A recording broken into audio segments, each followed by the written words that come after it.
Hey guys! Welcome back to my channel, Life Captured.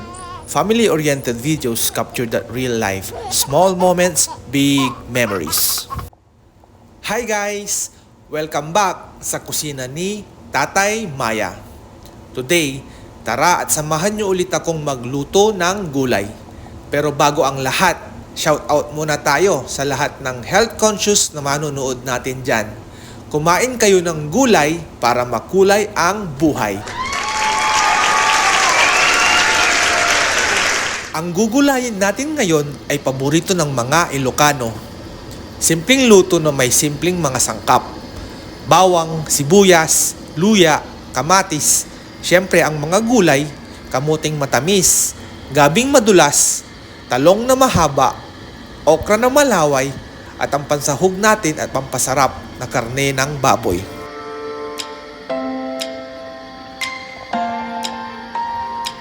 Gulay recipe na punong-puno ng pagmamahal. Agluto tayo manan, tipakbat ni baket. Naimas daytoy. Let's cook!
Di mo liplipatan ti agsaing ti bagas. Apay ngay. Sigurado nga, isubli namanen ti kaldero. Uh-oh.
there you have it, folks. Make sure to subscribe to my channel for more videos and hit the like button if you enjoyed this one. Thank you for watching. See you on my next video. Bye-bye!